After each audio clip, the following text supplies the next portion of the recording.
a message. Facebook. Yeah, Joe Trooper Joe is live. Live. I'm live, folks. Live. It's right here. With my hat on. Live on Facebook. Trooper Joe. Coming at you. Listen to the music, folks. Let it in. I know you're loving it. Alright, this is Trooper Joe on Wednesday on ArchAngel. I'm cheering the show. And we're here live at the ArchAngel Trooper Studio. Right here in lovely Worcester, on the outskirts, in this city, wherever we are in Worcester. Worcester is someplace in the northeast. Y'all can find it, y'all can find it. I know you want to. Well, we're live, and we just had the 4th of July, so I got my 4th of July flag here. I just might leave it up because it looks kind of good. Yes, folks, I am kind of I do enjoy this country. I don't know if the word love this country is something that I would give to something that's a country or something like that. Do I enjoy the freedoms that we have? Most definitely. Yeah, do I enjoy this?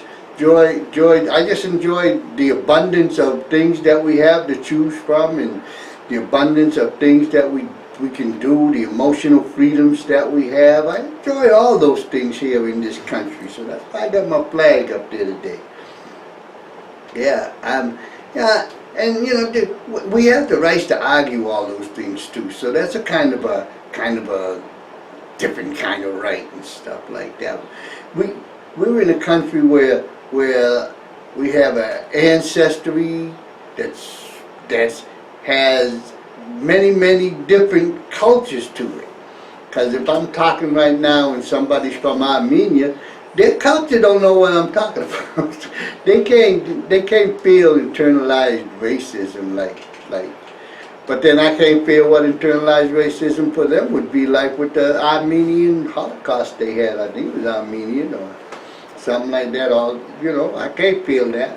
I can't, I can empathize with it, but I can't even feel what it would be like to be a slave, folks. And I'm African American and Native American. I can't tell you what it's like to be on the Trail of Tears. I can't tell you what that would be like. So I couldn't tell you what it's like to walk in a buffalo hide in the winter and die out there in South or North Dakota. I couldn't tell you what that like. I can't tell you what it's like to be whooped by some slave master or any of those things like that. I really can't tell you anything about that. I can tell you what it's like to be a military person during Vietnam. I can tell you what that's like. I can tell you what it's like to be a brown-skinned person in the United States, according to me. The way that I feel as though I'm treated, and the things that I don't have to deal with anything. It's just the way I approach life. And we're going to talk a little bit about that because we're still on the subject of who I am. And all these things point to who I am. I can't tell you what it's like either to be Irish. I can't tell you what it's like to be Irish. I can tell you what corned beef and cabbage tastes like. I've eaten it. I don't drink, so I can't even tell you what Guinness tastes like because I don't drink their beer. So I don't drink, so I don't know.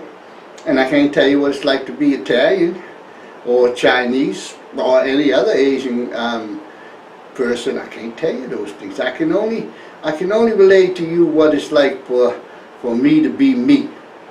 And that's hard enough, folks. That is one of the most difficult things that I've been talking about for a few weeks now, is on being yourself, defining who you are. This is hard. There's choices to be made that really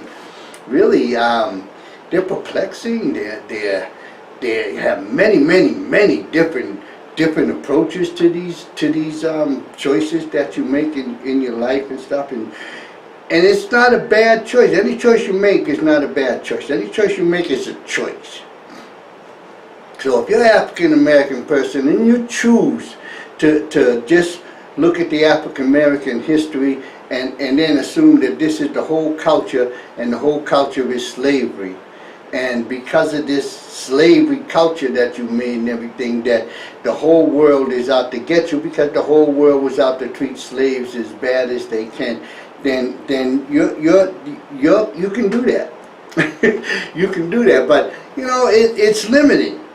It's limiting because you ain't gonna go too far. You put yourself in a situation where this is where you're stuck. Or you can choose to be in a situation where you can say, what is that big thing I see up there in the sky? That's the moon. I gotta know about that. I gotta go there. You know, I want to go to the moon. And then you may not get there, but look at the adventure you're going to have trying to find out how you're going to get to the moon, what it's like to get to the moon. Who knows? You might be getting to the moon. They got Project X, the reusable rocket ships and stuff. You might be able to, you know, win a voyage to the moon. You might be able to design something that's going to get you to the moon. You might be able to do anything that you want to do simply because you chose to say, I want to go to the moon, man. Look at that. I'm going there. I don't see what's up there. I want to find that footprint. You know? And I want to see how that flag waves without any air. You know? I want to find these things out. So, my flag doesn't work. Just blow on it. Yeah. So, you know, that's a little bit what we're going to talk about today too. But before I go there, I did this on a couple other shows already. I want to read this Declaration of Independence, but we're going to have a lot of reading today, of course, because I need to practice. This is the Declaration of Independence, right here. See, Declaration of Independence. This is the one that started all this stuff. What stuff you say? Freedom, liberty, those old chestnuts. This is what it started. But see, people only start the Declaration of Independence in the second paragraph. That's where they start. They don't go to the first, they don't read the first paragraph. They start with the second paragraph. So I'm going to read the first paragraph for you. It says, when in the course of human events, it becomes necessary for one people to dissolve the political bands which have connected them with another, and to assume among the powers of the earth the separate and equal station to which the law of nature and of nature's God entitles them. A decent respect to the opinion of mankind requires that they should declare the cause which impels them to the separation. See, that's the first paragraph right there. Nobody reads that, and that's the most powerful part of this whole Declaration of Independence. The second one sounds beautiful because everybody knows it, so I'll give it to you in case there's a couple of people out there who haven't heard it. We hold these truths to be self-evident, that all men are created equal, that they are endowed by their Creator with certain unalienable rights, that among these are life, liberty, and the pursuits of happiness. Now you see, this is where they start, and this is where everybody goes, well, you know they weren't talking about the black man. They were, if you read the first paragraph, they were directing the whole thing directly at England, telling England, I'm tired of being subjugated by you. This isn't going to happen anymore. We're gonna rebel against this stuff. Now, if it says right here in the first paragraph, if you don't like what's going on, you too can do this. You know, you can do this. You can't do it in the same way they did it in 1776. I think that'll be quite hard. But what you too can, when in the course of human events, it becomes necessary. And if it's if the people deem it necessary for one people to dissolve the political bands which have connected them to another, it states that in the first sentence. The Declaration of Independence is not about talking about really the second paragraph. The second paragraph just literally sounds pretty. You know, gives you all these nice little things like liberty and pursuits of happiness and all this thing that everybody strives to get. It's the first sentence of the first paragraph that really has the meat to that whole Declaration of Independence. And that's powerful. And that's where, to me, that's where, you know, it should be taught. Kind of rebellious? Yeah. Militant? Totally militant. You know? Yeah. Is it dangerous? You betcha. But is it powerful in making a people happy, free, and independent for their own self-awareness and their own design and walk of life? Yeah. Yeah. That's how you do. Complaining about it, you can complain about it all you want to. It's not going to do anything.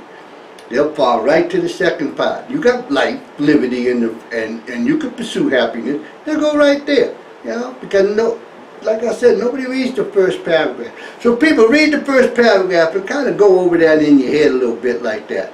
Especially some of you people who like to go out and protest and stuff. Maybe give you something to protest for instead of just having a good time out there walking around and stuff. Something that you can really focus on and make changes with, because that's what that first paragraph talks about, is absolute change. Not implied change, absolute change. It's like, I'm done with you. We're changing that. You don't like it? Don't care, because I'm done with you. And and what happened? We got the United States of America out of that. Yeah. And then you can go into all those other things like that the blacks didn't have rights and all these things like that, and slavery and every other kind of thing that from something negative and victimized that you want. Because it would be absolutely true. The blacks weren't powerful. The blacks were indentured, the blacks were slaves, the blacks were categorized as chattel. You know, the country was surrounded by people they call barbarians and savage. Those are my other peeps. I got it on both sides. So anyway, let's leave that for a while. Let's go on to something else, because we're talking about you. We're talking about who am I, right? That's what I'm talking about. You know, so we'll leave that, but I had to bring that up because it was the 4th of July, and just for my own self, and I can do that because the mic's in front of me, so that's why I can do this. But you guys can call in, you know, if you really want to say something about it, anything that I say. You can call in at 323, you can call 870-4378 or 323-870-4069, or you can text in or anything that you want to if you have any kind of disagreements, or if I hurt some people's little feelings and stuff, and I know they're big feelings to some people, but you know, and everybody has feelings, so I don't mean to be hurting anybody's feelings or say anything derogatory about anybody, because I'm a firm believer in choice, and I'm a firm believer in you have the rights to choose to be anything you want to be. You can be dumb, you can be smart, any place in between. The line stretches forever, and you can go on either side that you want to go on. That's your choice. That's your choice. It's a personal choice, and hopefully you make the choice that's best suited for you. And that's the hard part, because if you don't have an understanding who you are, then it's really difficult to make choices. No, like I said, if your choices are just in that little narrow beam that you put yourself in and stuff like this, because that's all you're aware of. Yeah, if you're just aware that African Americans, blacks were slaves in the United States of America when it first started, then, and that's all you see, then that's where you're going to put yourself, even though you want, I'm not going to ever be a slave, and I'm not ever going to do any of these things like that. Your mindset is still going to be there. But if you put yourself someplace else on the line, black African Americans were innovative, creative inventors of many, many, many things like that, then that's where you're going to be. You're going to be as an innovator. You're going to be somebody who's creative in what, the way that they approach life. And being like that, you know, difficult. Not as difficult as putting yourself under somebody else's rule for no reason whatsoever, but difficult. Me, I choose to be innovative, creative. I'm not smart. A texter says the truth doesn't hurt people's feelings, it sets them free. The truth, yeah, exactly. The truth will set you free. Yeah, but the truth is something that you have to see. for yourself. This is the whole thing. See, once there's so much information out there.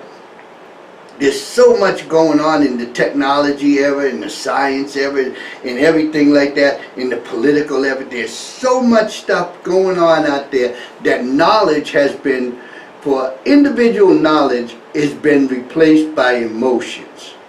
So people are trying to find out what the backstory is to something else. They're working off a pure emotional driven euphoric type of hormones and stuff like that. And it's all right. It's all right, but the information that you get is from you. And the information that you get is driven from your emotions. And emotions are very powerful. You know, the way you feel about something and the way you internalize it, your visceral action to it, you can get sick from it and stuff. Look at stress. You know? Stress is crazy. People are old looking. Not only old looking, they're just old, period. And they ain't even 40. It's like, are you serious? Oh, I got an ulcer, my back hurts, my legs hurt, my head hurts, everything is killing me. You know, because you got all this stress because you internalized everything with emotion. You didn't get any knowledge on things, so you start worrying about slavery. And today it ain't slavery you're worried about. Today we got a new guy to worry about. We made a race. Yeah, folks, imagine that. We developed a race right here in the United States of America. We made a race. And that race of people is called police.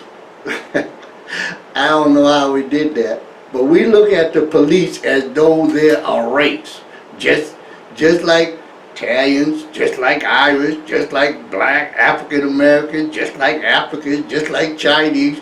We put them in a category as a race, as a culture, just like everybody else. We gave them values, we gave them beliefs, we gave them all these sister character developments and stuff, and we put them as a race. Not even as a good race. We put them as a race that's out to get people. Primarily black people. African American people. Not the other black people. Just African American people. That's so amazing. That's amazing. All that energy and stuff like that. And this all came from the victimization that we put ourselves in and the emotional way we looked at the victimization. This all came about that we actually developed a whole new race of people. Yeah, that's cool. I think we should undo that. It may take a while to undo that we created it, but remember, from my perspective, we created a race of people called the police. That's amazing. But now I think it's time for us to undo that race of people and just find out that's their job. And because that's their job, we control the way that they have to work, not them. You know, we control that. They need to go back to school. I'll say a quick thing on the police guy. I was talking with Will about that just a little bit earlier and stuff. It seems to me, and only to me, that once the police departments instituted the SWAT team down in Los Angeles back in the 70s, I believe it was, this is when the police lost control of being protect and serve and a deterrent to crime. The deterrent to crime became the SWAT teams. All the cities need to have their own SWAT teams. All the SWAT teams had to have SWAT competitions. Everybody had to have bigger, better, faster, more effective type of things so that they can better attack the evil crime that's out there. You know? And here you go, the police that were the police, the protectors, and the deterrent to crime, they've been reduced to traffic duty. They direct traffic. That's what they do. Their jobs mostly now is directing traffic, because they got detectives near the SWAT team to go out there and investigate. They got the SWAT team to go out there and control everything like that. Yeah, this is what they do. So that, you know, this it's amazing how we actually we can do these things to ourselves and not even realize that we're doing those things. SWAT team is a very, very effective unit for deterrence of crime and stuff like that, but I don't hear SWAT teams shooting a whole lot or killing a whole lot of people.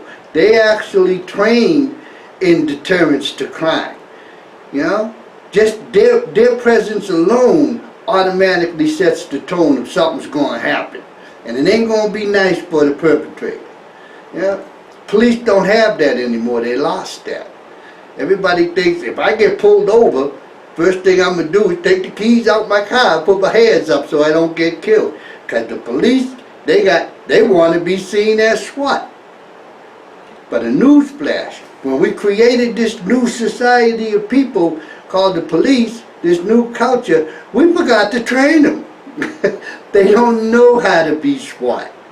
They really don't. Just because they're in that same little culture that we created, that same little new species of human beings called the police, they don't know how to do that. They're not trained in those areas. They're not trained in how to enter into a room and take out the perpetrators without inflicting a whole lot of bodily harm. No, they're not trained in how to approach situations that where there's a lot of people that are armed and stuff. They're not trained in that. So all we got to do, people, it's very simple. We created the culture, we created the species. Let's put the finishing polish on it, you know. Let's get these police trained in, you know. We're going to have them as a species. At least let's train them so that they do their job properly so that we don't get hurt. Bottom line, I don't want to get killed because somebody wants to be SWAT and he got a Batman belt on and he's running around acting all crazy. Well, yeah, that the other last week was it, Will, or something? The off-duty police officer came out in front of his own house where the accident was going on. Yep. Another police officer come up, he all big and bad, shoots him. In the eye, yeah. Shoots him in the eye. It's like crazy. So let's fix that, folks, if you want to. And anyway, let's get on to who am I? I get off on these tangents sometimes like that. But let's get off to who am I. But I'm going to try to read this because this is and then we'll come back after a break and talk about it. All right? Now this is who am I and how you approach things in life. You know, how you make decisions. Remember, decisions are all yours to make. You can make them any way you want to. You know, but yeah, this is pretty long because I'm not a great reader. But I'm gonna, and this here, that's Robert Frost, folks. He's one of them people who lived around here in New England and wrote poems and stuff. And I'm gonna read two of his little poems today. One everybody knows. The second one, I think, the first one I'm gonna read I think is the most powerful of all the poems and stuff. It's The Road Not Taken. Yeah? Two roads diverge in the yellow woods, and sorry I could not travel both. And be one traveler, long I stood, and looked down one as far as I could, to where it bent in the undergrowth, then took the other, as just as fair and having perhaps the better claim, because it was grassy and wanted wear. Though as for the passing there, had worn them really about the same, and both that morning equally lie in leaves no steps had trodden black. Oh, I kept the first for another day, yet knowing how way leads on to way, I doubt if I should ever come back. I shall be telling this with a sigh. Somewhere ages and ages hence, two roads diverge in the wood, and I took the one less traveled by, and that has made all the difference. I like that poem. I can't read it word for shucks, but I still like it. But I'm sure I was able to get some of the highlights that I'm going to talk about when we come back from doing a couple of little promotions for the break and stuff like that. I'm going to talk about. Well, all right, folks, hang in there. Go get yourself a drink of water or something like that, you know, and take a moment so that we can come back and talk about these things, you know. All right.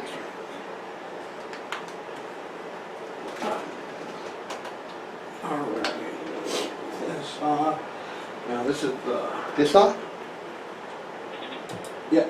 Served weekdays for those who want to dine in. That's the only thing about Bagel and this, spice is that you have to turn off like for $11.95. 1, 2, 3, 4 things now.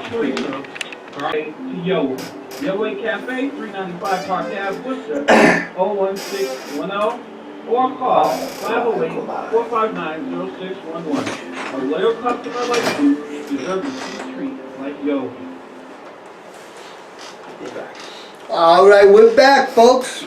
We're back. I hope everybody went and got yourself a nice cool drink of water or a nice cool lemonade. I don't think people have Kool-Aid anymore. That's my day. We used to have Kool-Aid all the time because people have too much sugar now. But I'm not going off on the sugar thing and everything. But again, I'm going to go back on this is who am I, and in who am I, how do I make decisions on what it is that I like to do. That's why I read The Road Not Taken. You see what happened in that poem? See what happened? He came to the fork in the road, right? And he's looking down the road, and it's just like you do in anything where you come to a place in life and you look down the road and you say, wow, that looks exciting over here. But, oh, not many people went over there. So it must be too hard to go over there. Oh, that's not as exciting and stuff like that, but a whole lot of people go over there and stuff, so I'm going to go over there. It's a herd mentality, folks. You know, that's what we get caught up in when you're not knowing who you are. Because if you know who you are, then you know which road that you want to go on. Because you know you're going to eat the risk, you're going to eat the hardship, you're going to eat the hard work. It's all good. But if you don't know who you are, you're going to look there and this one's grassy, this road's grassy, and look how worn it is, so a lot of people go down there, so that's the safest road for me to travel on. I don't have to do much to walk on that road of life. And that's perfectly fine. And that might even be successful for some people. For most people, because it seems like most people kind of travel that road. Me, I always walk on the other side of the street, you know. I'm going over here. This looks more exciting. This looks like more adventurous. And these are the things that I want to do. At the end of the day, I do my Who's Your Daddy dance anyway, what it is. I can't do Who's Your Daddy dance if I'm walking down the same road. Too many people in the way for me to get my Who's Your Daddy dance on. And so that's why I read this poem, because that's something that's important. And as you can see at the end, I took the one less traveled by, and that made all the difference. And see, that's why knowing yourself, if you know yourself and say the road less traveled by for you, and you know yourself and you say, you know, I really am, I have this nagging type of knowing, it's just eating away at me that I should be doing more than what I'm doing. I could be an entrepreneur. I could be a scientist. I could be both. I could be at least one of those two. And you got this just telling you all the time, every day in your head that, yeah, I can do this. I can do this. But you come to that point in life and you say, all right, I ain't going to do this. I'm going to go over here. Because it's safer. I'm going to work over here for wage labor, and that's what I'm going to do. And then, you know, and that'll be a good thing and stuff like that. Where you knew yourself, you know, you'll never be happy over there, and you know you're not going to be happy over there, but you think it's safe because you looked at the terrain features that led that way over there, and they look more pleasing and safer for you to travel. And you saw this hard, long, arduous, kind of dark, dreary, blackened road over here. It's like, oh, I'm scared. Can't do that. So I'm going to go over here. And in today's society, the herd mentality is even a little bit more challenging than that, because this road over here is also lined with a lot of emotional baggage. It's also lined with a lot of things just to try to make you feel good about yourself. You know, there's a lot of different libations that you can do. There's drinking over there, there's drinking over here too. Smoking herb over there, there's smoking herb over here too. But it's more prominent, more present over on this side here, because there's no risks over here. There's no challenges on that side of the grassy side and stuff. There's no interruptions. There's no ditches to try to get over. No mountains to climb or run right through. It's safer. So sooner or later, taking that easy road usually leads to a life that you're very unhappy with. Not all people. Some people cannot live that life very nicely and stuff. They never want to challenge themselves at all. And that's perfect. That's a perfect life for them. But, you know, I'm thinking is first know who you are, and then you'll be happy. Because if that's the life that you really know that the one you want, you wouldn't be happy taking the other road. You know? The other road's not for you, you know, because you're not going to be happy in that, and you know it. And that's that. Like I said, that's the important part. That who am I? If you know that you're not somebody who can take on the hazards and the dangers and the risk and put in the long hours and do whatever is necessary to reach your goal on this road that's dark and dingy, then don't go there. It's really kind of simple. But if you know you are that person, and you know that your happiness and everything is over there, go for it. That other road's always there. You know, that road's always there. It ain't going anywhere. It's always there. So that's the road let's take them, folks. I think everybody should just walk your own walk of life. You know, your own walk of life. Don't worry about what other people are doing in their walk of life, because it's their walk of life. You don't know what their situation is. And as I've been trying to say a lot, they don't know what their situation is, because they didn't take time out to really identify the things that make them happy.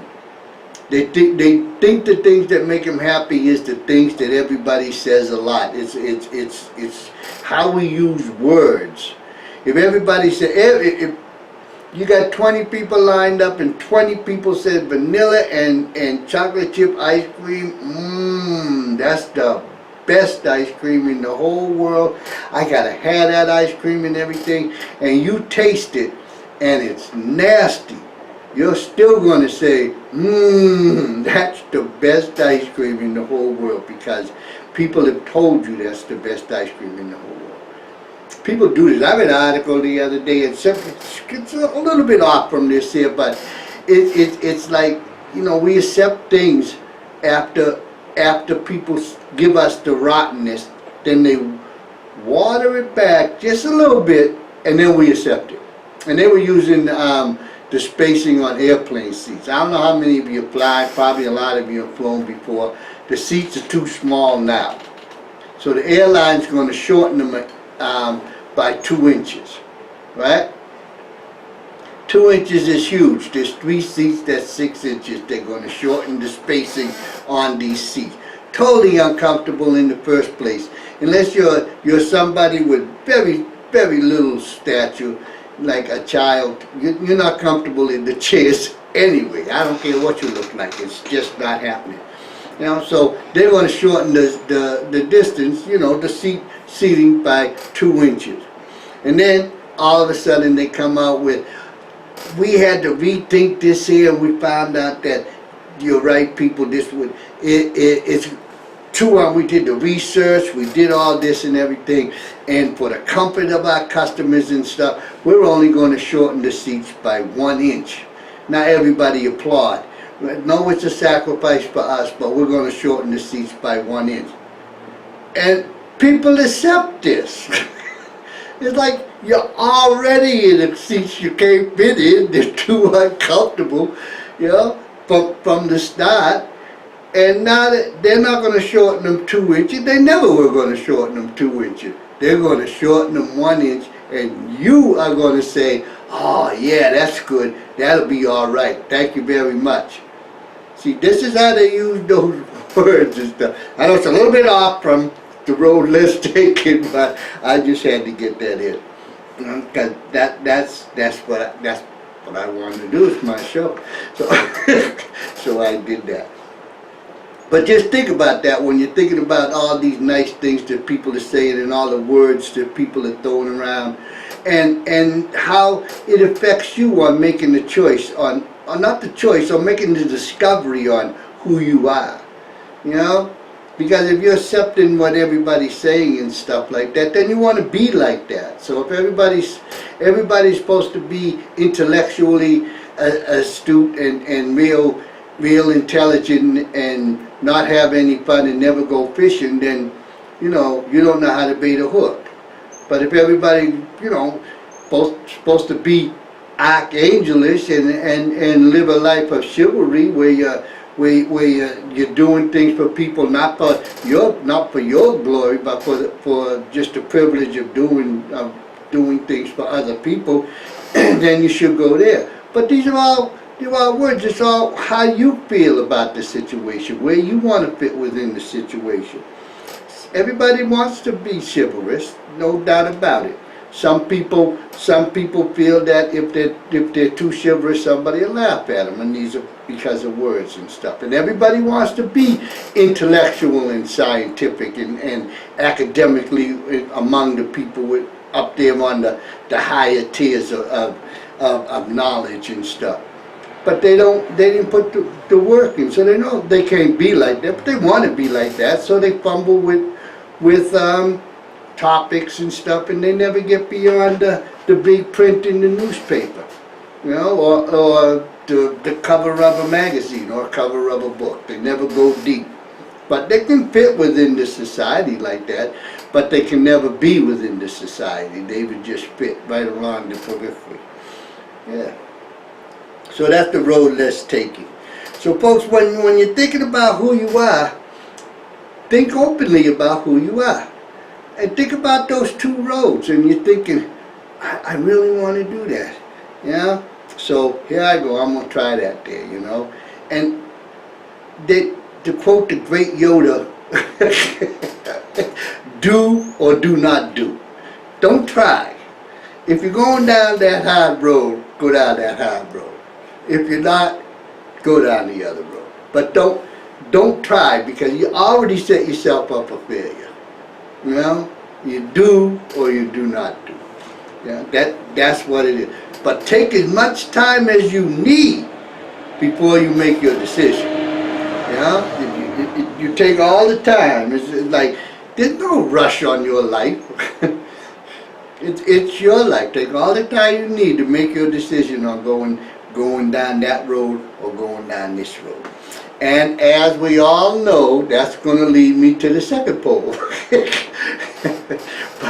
by Robert Frost. I know I told you there'd be 2, and that'll lead me to the second poem. Everybody know this poem.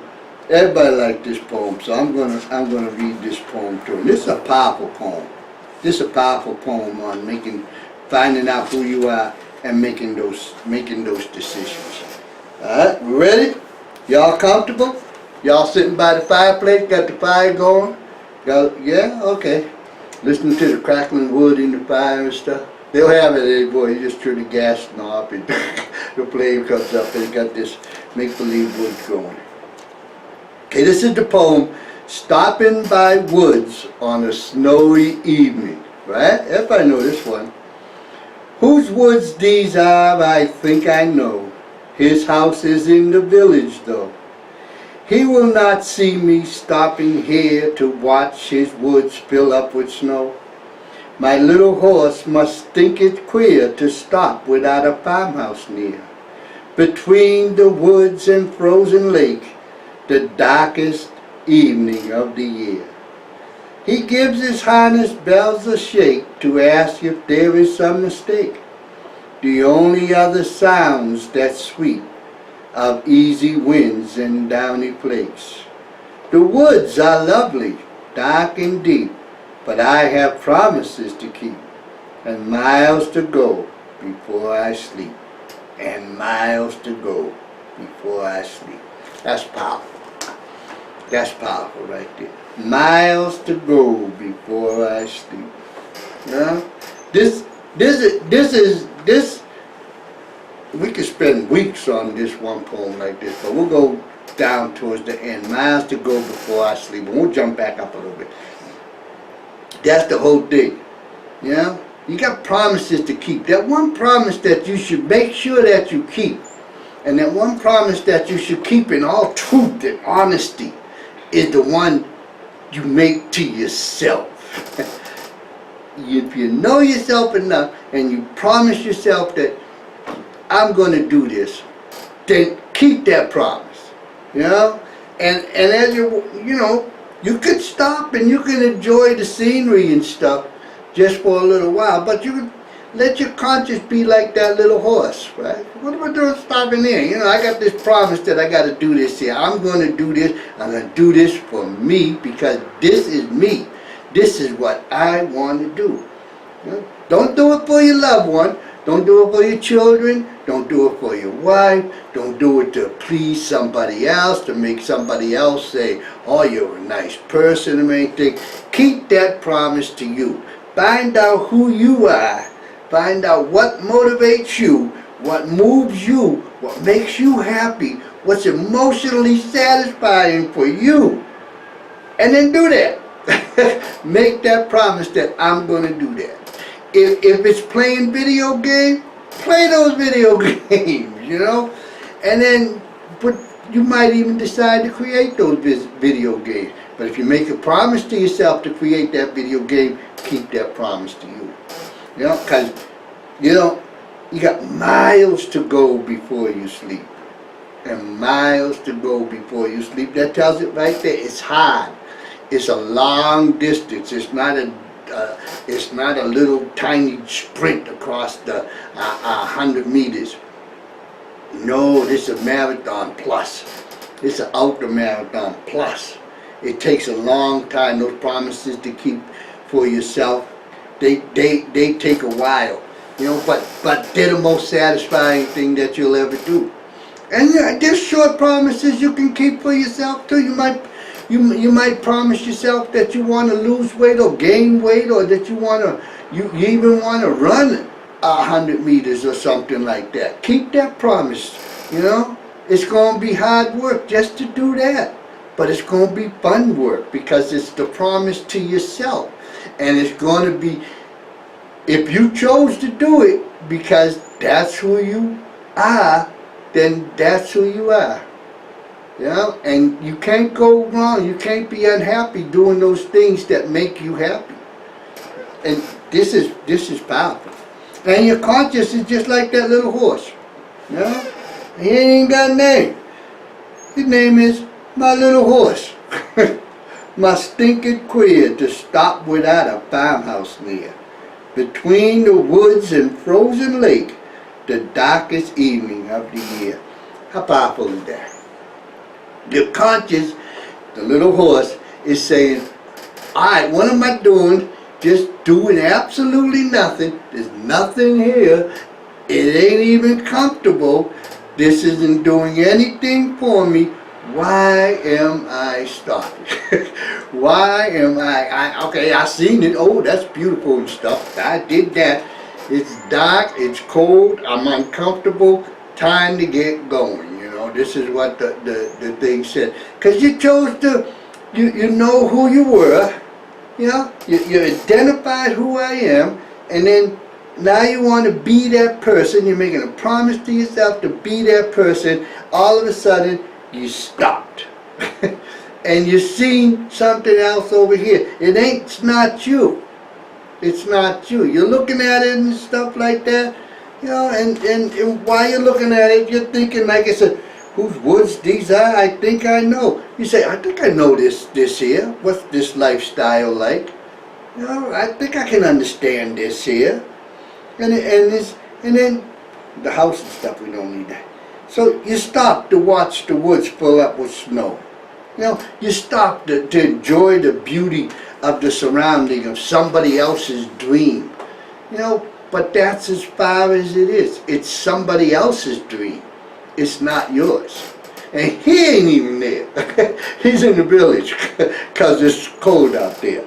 It's dark and cold and dreary, and it looks beautiful, but the deeper you go, the deeper it gets. And then the further away you get from the promise that you made to you. Yeah, and that's the thing you gotta bring yourself back with your little horse that's inside your head just be shaking them bells saying, look here, fool, let's get going now. My little feet are cold, I ain't got time for this. I gotta go over here because that's where all the fun and enjoyment of my life is.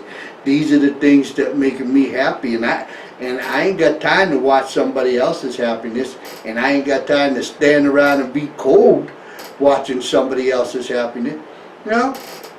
Because that's what will happen if you don't know yourself. You'll be standing around watching other people prosper. You'll be standing around watching other people have fun and stuff, and you'll be trying to emulate them in some ways and stuff, but you can't really do it, you know, for the most part, because it's not yours. It's not who you are. Unless it is who you are, then that's different. But still, it's not who you are. Who you are is the person that you said you are. And that's where your fun and enjoyment's going to take place. And that's where you have to get to become an archangel. It's hard to be an archangel, folks. It's not easy. You know, because there's many opportunities to be in becoming an archangel where you're going to want to stop and see something else over here that looks pretty and looks delicious and you really want to have it and stuff like that. But you know you don't want it because here's your promise over here. You want to keep that promise to yourself over here. This is who I want to become. This is who I am. This is what makes me tick. This is what gives me all the happinesses in the world. This is cute, you know? But I don't want that. I want to be happy all the time. I want to be challenged. I want to have tasks for me to do. I want to have all the enjoyments that suit me. Not all the enjoyments that suit the world, because most of them enjoyments that suit the world are not going to be all that tasty to you, you know, because everybody's an individual. So you got to be that individual. And you know, you got miles to go before you sleep, so it's going to take a while, but that doesn't mean it's uncomfortable. It means it's hard, and it means sometimes it's going to be like, oh, I can't do this. Yeah, you can take a break and look at somebody else's thing, but don't stop too long. You know, don't stop too long. When you hear those bells are jingling from your conscience, get yourself moving, get back on that track, and walk down there and keep going to be who it is that you want to be. Because if you decide to stop being who it is that you want to be and then take that other road, you're lost. Because you don't know who you are. You can't enjoy anything that's really going to happen. Because you have no sense of direction. You don't know who you are. You might think, say, oh, yeah, everybody else really likes this vanilla chocolate chip ice cream. I think it's nasty, you know. But I'm going to keep eating this nasty ice cream that I don't even like because everybody else is doing it. But if you know who you are, you might say, I like this chocolate ice cream over here. It's good. You know, this is what I want to eat. So when you stop and you're just enjoying those moments of pleasure and emotional enjoyment, eat the chocolate ice cream if that's what makes you happy. Or you can eat the vanilla ice cream with the chocolate chips in it and say, oh, that was nasty, but I ate it. I did my duty.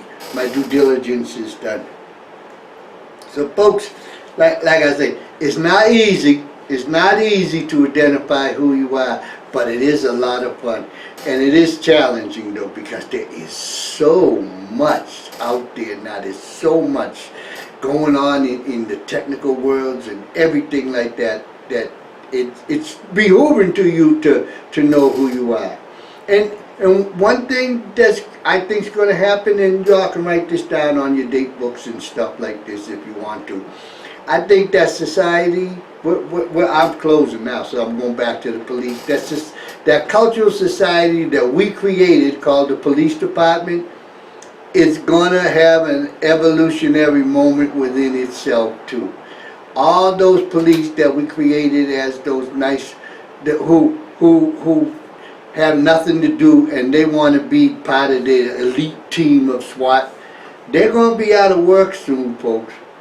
We got drones now that tether to buildings with cameras on them that can zoom in and look at the pimple on your ears if they want to and stuff.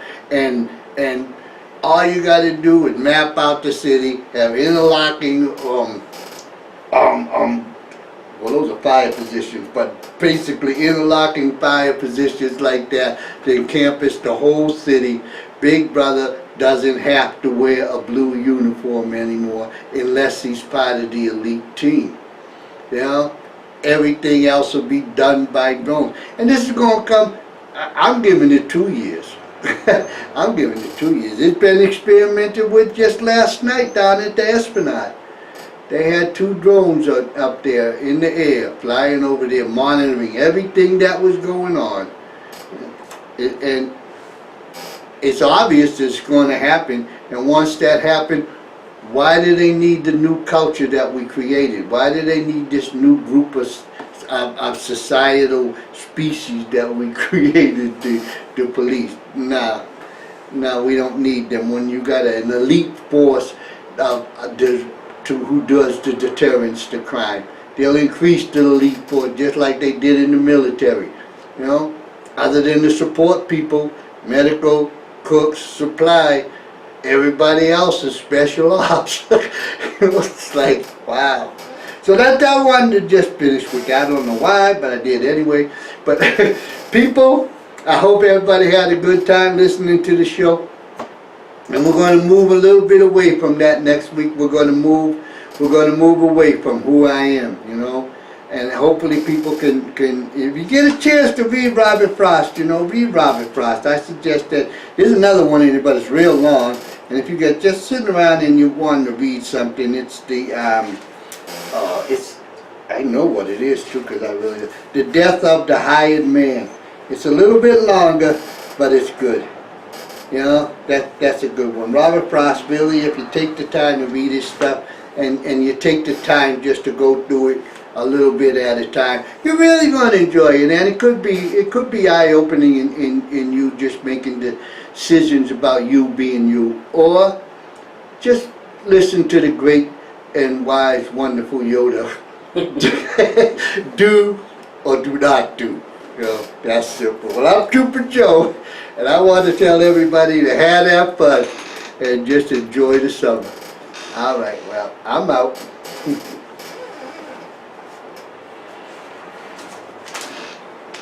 There you go. Thank you for using Blog Talk Radio. Goodbye. Gotta have the great Yoda. Do or do not, there is no try. Yeah. No, God.